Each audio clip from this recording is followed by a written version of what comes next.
जमनाई hi, how are you, कैसे हो आप लोग। हम करने वाले हैं weekly love tarot card reading, weekly love tarot card prediction, जो कि होने वाली हैं 27 अक्टूबर से लेकर के 2 नवंबर के लिए। आपकी एनर्जीज, आपका माइंडसेट, आपके इमोशंस, आपके पार्टनर की एनर्जी, चाहे कॉन्टेक्ट में हो या नो कॉन्टेक्ट में हो, विद एंजल गाइडेंस, मैं आपको सारी चीज़ें डिटेल में बताने वाली हूँ। अगर आप मेरे चैनल पे न्यू हो, सब्सक्राइब करना मत भूलना, वीडियो को लाइक कर दो ताकि आने वाली वीडियोज़ के नोटिफिकेशन आप तक पहुँच पाएँ। तो स्टार्ट करेंगे यहाँ पर सबसे पहले आपके खुद की एनर्जी के साथ में। आप क्या सोच रहे हो, क्या फील कर रहे हो, आपके माइंड में क्या चल रहा है, आपकी खुद की एनर्जी क्या है, ठीक है। इन डिटेल में आपको पहले ये बताऊंगी। वैसे आप कोई भी पर्सनल रीडिंग करवाना चाहते हो ना, तो आप मुझे मेरे व्हाट्सएप नंबर पे मैसेज कर सकते हो, नंबर वीडियो के डिस्क्रिप्शन बॉक्स में ऐड है। तो चलें स्टार्ट करते हैं आपकी एनर्जी के साथ में।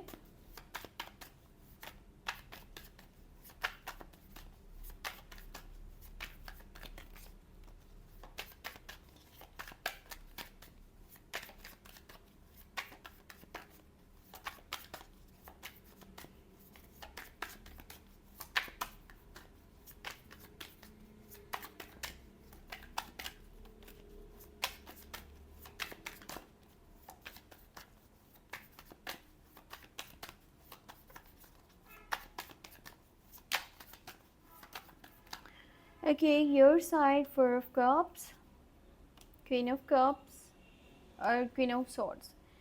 देखो, आपकी जो एनर्जी है ना यहाँ पर इस वक्त ऐसा फील हो रहा है, अगर आप फीमेल हो तो पहले मैं आपको ये चीज़ बताती हूँ कि भाई आपको ना आपके रिश्ते में, ठीक है, कहीं ना कहीं जो आप डिज़र्व करते हो या जो आप एक्सपेक्ट कर रहे थे वो चीज़ें नहीं मिल पाई। चाहे कंटिन्यू रिलेशनशिप है या नो कॉन्टैक्ट है, जिसके बारे में भी आप सोचते हो, वो पर्सन ने ना आपके लिए एफर्ट्स नहीं करी, ठीक है। उसने आपके लिए स्टेप नहीं लिया, उसने आपके लिए स्टैंड नहीं लिया। और इससे पहले भी हो सकता है कि आपकी ज़िंदगी में जो था, ठीक है, अभी जिसके लिए स्टूडेंट को देख रहे हो ना, उससे पहले जो आपकी ज़िंदगी में था उसने भी सेम ही पैटर्न रिपीट करा, ठीक है। मतलब जो उसने करा इसने सेम पैटर्न रिपीट करा, सेम वही चीज़ें हुई हैं। ना तो उससे प्यार मिला था आपको, ना ही जो आज जिसके बारे में आप सोचते हो उसने आपके लिए कुछ करा है। आपको कभी कभी लगता है कि आप अपनी ज़िंदगी में ना, मतलब कि खुद ही स्ट्रगल कर रहे हो, खुद ही एफर्ट्स कर रहे हो, कोई सगा नहीं है आपका। और इन सब चीज़ों ने ना आपका रवैया, आपका एटीट्यूड वो थोड़ा चेंज कर दिया है। मतलब वो थोड़ा सा सख्त हो गया अभी। आप सबसे बात नहीं करते, किसी के ऊपर जल्दी भरोसा नहीं करते या अपने आप में रहते हो। और जो है ना इस तरह की एनर्जी, अगर आप मेल पर्सन हो तो भी मैं आपको बता दूं कि किसी फीमेल की वजह से, चाहे कॉन्टेक्ट है या नो कॉन्टेक्ट है, आपने बहुत ज़्यादा अपनी ज़िंदगी में डिस्टर्बेंस देखी है। उस फीमेल की वजह से आपकी ज़िंदगी में बहुत सारी प्रॉब्लम्स को आपने फेस करा है। ना तो उनका एटीट्यूड आपके साथ सही है, ठीक है। मतलब जब जब आपने उनसे बात करने की कोशिश करी है ना, उन्होंने आगे से हो सकता है बदतमीजी करी हो, या उनका एटीट्यूड आज के टाइम में बहुत ज़्यादा बदल चुका है। वो अच्छी तरह से आपसे बिहेव नहीं करते। आप में से मुझे ज़्यादातर लोग यहाँ पे नो कॉन्टेक्ट सिचुएशन में भी दिख रहे हैं, मतलब आज आप उस पर्सन के साथ कनेक्टेड नहीं हो। अच्छा, कभी कभी आपको ऐसा भी फील होता होगा कि कितना सही इंसान था पर आपने मिस्टेक करी, आपकी लापरवाही की वजह से वो इंसान आपकी ज़िंदगी से चला गया है। या वो बहुत ही बेस्ट ऑप्शन था, वो आपको समझ सकता था, ठीक है, चीज़ें बेहतर हो सकती थी। अगर कि वो सही नहीं भी था तो वो सही हो सकता था, चीज़ें बैलेंस हो सकती थी। और ये सब कुछ आज आपको ये सोचने पे मजबूर करता है कि क्या जो आज मुझे ऑप्शन मिल रहे हैं, क्या वो उससे बेहतर हैं। हालांकि देखा जाए ना, और जो लोग आप में से नो कांटेक्ट में हैं, आपके पास जो आज ऑप्शंस बन रहे हैं, जो प्रपोजल्स आ रहे हैं, ऑफर्स आ रहे हैं, वो पहले वाले से बहुत बेहतर हैं। पर आप उनको एक्सेप्ट करने के मूड में नहीं हो। आप कैसे, नहीं, बिल्कुल नहीं, फ़िलहाल नहीं, मैं बाद में देखूंगा, अभी मेरा मूड नहीं है किसी नए पर्सन को एकदम से इम्पोर्टेंस देने का, या उसको वो वैल्यू देने का, उसको प्रायोरिटी देने का, उसको ज़िंदगी में शामिल करने का, उसके साथ रिश्ता बनाने का। तो आप खुद की एनर्जी में फ़िलहाल सिमटे हुए हो, ठीक है। आपको ऐसा है कि जैसे फ़िलहाल मुझे कुछ भी समझ में नहीं आ रहा ज़िंदगी में, ना करियर साइड पे फोकस हो पा रहा है, ना फैमिली के साथ अच्छे से बातचीत कर पा रहे हो, ना खुद के बारे में सोच पा रहे हो। एक अलग ही जोन में जा चुके हो, जहाँ पर हो सकता है डिसअपॉइंटमेंट्स हैं, ठीक है, जहाँ पर ये चीज़ फ़ील हो रही है कि आपको वो सब नहीं मिला जो कि आप चाह रहे थे, या वैसा कुछ भी नहीं हुआ जैसे आपने सोच रखी थी। सो बहुत नेगेटिव सी जो है ना एक एनर्जी फ़ील होती है आपको कभी-कभी। अब मैं आपको बताती हूँ कि आप जिसके साथ कॉन्टैक्ट में हो, कंटिन्यू रिलेशनशिप में हो, उस इंसान की आपके लिए क्या एनर्जी है।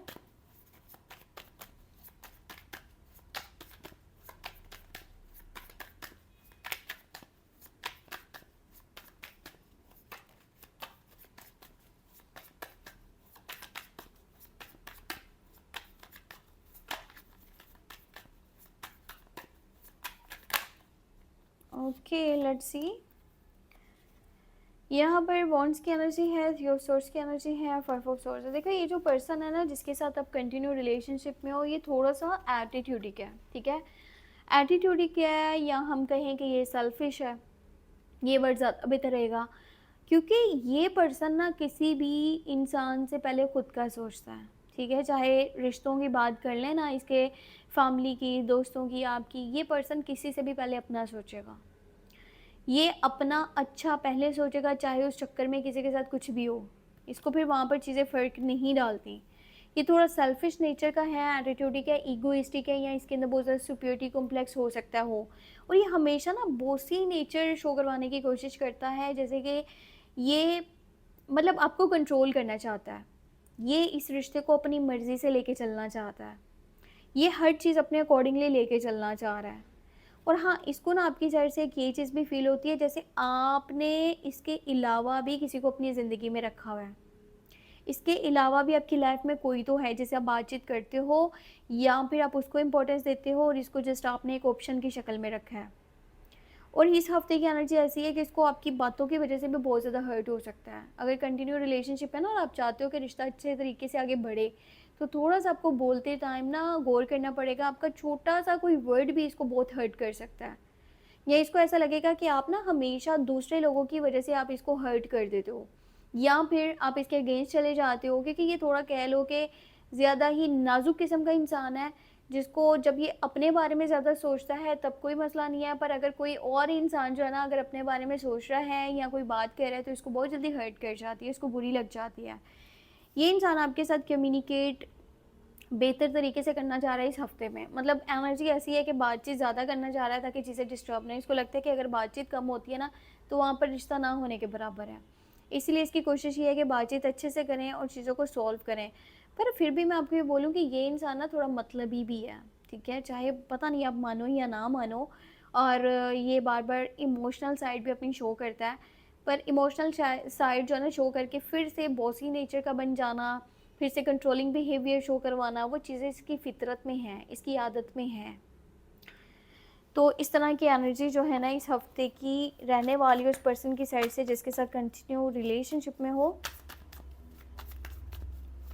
देखो ज़्यादा प्रॉब्लमेटिक सिचुएशन तब है जब आप में से ज़्यादातर लोग जो है ना जेमिनी, लिब्रा, एक्वेरियस के साथ में डील कर रहे हों। बाकी जो ज़ोडिएक साइंस है अगर आप उनके साथ में डील कर रहे हो तो अगर आप सिर्फ अपना कम्युनिकेशन बेहतर कर लो ना तो बेहतर रहेगा, ठीक है। वैसे इनके साथ भी डील कर रहे हो तो भी कम्युनिकेशन बेहतर करो, पर आंखें थोड़ी खुली रखो, कहने की मतलब कि ये मकसद है कहने का। अब आप में से जो लोग नो कांटेक्ट में हैं उनके लिए मैं चेक करके बताती हूँ क्या एनर्जी बन रही है। ओके, ओ माय गॉड, सो देखो एनर्जीज कैसी बन रही हैं। ओए होए होए, जो आप चाह रहे थे ना समझ लो वैसा ही होने वाला है। एक इंसान जो बहुत सारी गलतियां करके गया था, ठीक है, जिसको बहुत गुस्सा आता है ना छोटी छोटी बात पर, जो बार बार ये कह देता है मुझे नहीं रहना, मैं ख़त्म कर रहा हूँ, मैं जा रहा हूँ, मैं तुम्हें छोड़ रहा हूँ। ये पर्सन को अब अपनी गलतियों का एहसास होने वाला है, इसको पछतावा होने वाला है इसने क्या करा है। चांसेस आर वेरी हाई, 70 से 80% तक यहाँ चांसेस बन रहे हैं कि ये पर्सन आपके पास वापस आ जाए, ये पर्सन आपको खुद से आकर के बात करे, ठीक है। आपको अगर ऐसा फील हो रहा है ना कि कभी नहीं आएंगे तो ये गलत है, ये आपके पास वापस आएंगे और ये अपनी गलतियों का एहसास करके आएंगे। पर एक इंसान फिर भी एटीट्यूड में रहता है, फिर भी ईगो में रहता है, और उसको गुस्सा इस चीज़ का भी है कि आपने आगे बढ़ करके अब इसको मनाने की कोशिश नहीं करी। मतलब पहले आप कोशिशें करते थे, फिर कुछ टाइम से आप बिल्कुल ही पीछे हट गए और आपने इसको भुला दिया और इसको ऐसा लगता है कि आप शायद अपनी ज़िंदगी में आगे ना बढ़ गए हो, और ये आपको किसी और के साथ देखना नहीं चाहता। अभी भी जब ये आपसे कांटेक्ट करेगा ना, तो स्टार्ट में थोड़ा बातचीत सख्त लहजे से कर सकता है, क्योंकि गुस्से में है, आपने मनाया नहीं, आप पीछे नहीं गए, आपने तरले मिन्नतें नहीं करी, तो इस चीज़ का इसको गुस्सा है कि इसके ईगो पर वो बात लग गई है। ये वापस आएगा, आपसे बातचीत करेगा और एनर्जी बहुत हाई है कि तकरीबन पहले 3 दिन में या 4 दिन में ही आपको कॉल मैसेज आ जाए। ठीक है, सो ये पर्सन दोबारा से आपके साथ रिश्ते में आना चाहता है। इंटेंशंस वहाँ पर ये हैं कि आपके साथ रिलेशन में आना चाह रहा है। इसको ये चीज़ क्लियर हो चुकी है कि आप जैसा तो कोई नहीं है। मतलब हो सकता है कि इसने जो गलतियाँ करी है ना, वो एहसास इसके अंदर है, रियलाइजेशन है, पर मुंह पे यही शो करवाए कि भाई आपकी वजह से ख़राब हुआ है। अगर आप चाहते तो इस रिश्ते को बचा सकते थे, आपकी गलतियाँ थी। तो ये पर्सन वापस आएगा तो आपको प्रपोज़ल देगा लव का, ठीक है, दोबारा से रिश्ते में आने का, शादी से रिलेटेड भी कोई बातचीत हो सकती है वहाँ पे, या आपको मिलने के लिए भी बुला सकता है, आउटिंग वगैरह के लिए भी बुला सकता है। ये जो कांटेक्ट है ना, ये ऑन सोशल मीडिया के थ्रू ज़्यादा होने के चांसेस दिख रहे हैं। अब वैसे भी कॉल या मैसेज भी हो सकता है, पर जैसे भी ये बातचीत करेगा ना, इसके इंटेंशन यही है कि आपके साथ दोबारा से चलना चाहता है, चाहे गुस्से में बात करे, पर ये है कि आपके साथ चलना चाहता है। पर अगर आपने ऑन द स्पॉट जब बात स्टार्ट होती है, आप कहते हो कि तुम्हारी भी गलतियाँ थी, ये था वो था, इसको फिर से गुस्सा चढ़ जाएगा। ठीक है, ये फिर से गुस्से में आ जाएगा, फिर से जज्बाती हो जाएगा। तो आप कोशिश करना उस पॉइंट पे थोड़ा सा, आप अगर आप अपने इमोशंस पे कंट्रोल रख लेते हो ना, इसको गुस्सा नहीं ज़ाहिर कराते या इसको इसकी मिस्टेक्स उस टाइम में मत याद दिलाना, क्योंकि बाद में ये मान जाएगा, खुद ही बोल देगा हाँ इसने गलतियाँ करी थी। पर अगर इसके आते ही आपने इसको ऐसा बोला ना कि तुम्हें याद है तुमने क्या करता, तो ये चिढ़ जाएगा, फिर से फ्रस्ट्रेट हो जाएगा, और हो सकता है वहाँ पर फिर से जो है ना गुस्सा करके ये निकल जाए, क्योंकि जल्दी में आ रहा है। और अगर आप रहना चाहते हो तो रहेगा। अगर आपने गुस्सा करा, जज्बात में आकर के कुछ बातें बोली, इसको हर्ट कर गई, तो फिर से जो है ना ये जज्बाती हो जाएगा। ये ऐसा पर्सन है जो बार बार आपकी ज़िंदगी में आता है जाता है, आता है जाता है, या फिर इसको रियलाइज़ नहीं होती जल्दी चीज़ें, या हो भी जाती हैं तो शो ऐसे ही कराता है कि जैसे इसने तो कुछ करा ही नहीं है, ये दूध का धुला हुआ है, ये बिल्कुल जो है ना साफ़ है, इसने कोई गलती नहीं करी। हालांकि इसने गलतियाँ करी हुई हैं रिश्ते में ना, जो मतलब चीज़ें डिस्टर्ब हुई हैं इसकी वजह से हुई हैं, पर ये मानता नहीं है। ख़राबी इसके अंदर ये है, प्यार भी आपसे करता है।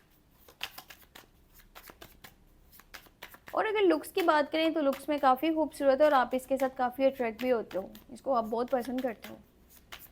अच्छा, एक और चीज़ यहाँ पर ये भी आपको बतानी है कि ना, अगर आप नो कांटेक्ट में हो तो आपके पर्सन की साइड से या तो उनके डैड की या उनके भाई की या कोई मेल पर्सन है जिनके इन्फ्लुएंस में आके वो ये सारी चीज़ें करते हैं, या उनकी तरफ से भी गाइडेंस ये दी जा रही है कि तुमने नहीं जाना, रहने दो इसको, इसको सीख मिलने दो और तुम इससे कहीं बेहतर डिज़र्व करते हो। तो इस तरह की बातें आपके पर्सन के माइंड में डाली जाती हैं। एक मेल पर्सन की साइड से या तो वो इनके डैड की एनर्जी है या भाई की एनर्जी है, या कोई तो है मेल पर्सन जो आसपास है, जो एज में उनसे हो सकता है बड़ा हो या 30+ हो। सो अभी मैं आपको बताती हूँ कि यहाँ पर एंजल्स क्या गाइडेंस देना चाहते हैं। 6 of wands, 4 of pentacle, 9 of pentacle. ये टाइम है जब आप अपने ऊपर फोकस करो, ठीक है, चाहे कांटेक्ट है नो कांटेक्ट है, ये टाइम है जब एंजल्स आपको कहना चाह रहे हैं आप अपने ऊपर ही फोकस करो। बस पास्ट में जो भी चीज़ें हुई हैं वो माइंड से निकाल दो। अगर आप पास्ट में जो चीज़ें हुई हैं वो होल्ड करके रखोगे ना, वही दिमाग में रख के बैठे रहोगे, तो आप आगे नहीं बढ़ पाओगे। और सिर्फ ये झूठा झूठा शो ना कराओ कि भाई आप खुश हो ज़िंदगी में, ये है वो है, क्योंकि कहीं ना कहीं आप वो सारी चीज़ें शो करा रहे हो जो कि रियलिटी बेसिस पे नहीं है। तो ये मत करो, इससे आपका इमेज जो है ना वो ख़राब हो सकता है। बाकी खुश रहो, अपने पे फोकस करो, अपने काम पे ध्यान दो। ये टाइम है करियर पे ज़्यादा फोकस करने का। लव लाइफ में जितना ज़्यादा जो है ना वो चीज़ों को सोचोगे उतना ज़्यादा मेंटली डिस्टर्ब हो सकते हो। बाकी अपना बहुत सारा ख्याल रखना, मुझे अपनी दुआ में लाजमी याद रखना। ठीक है, बाय बाय।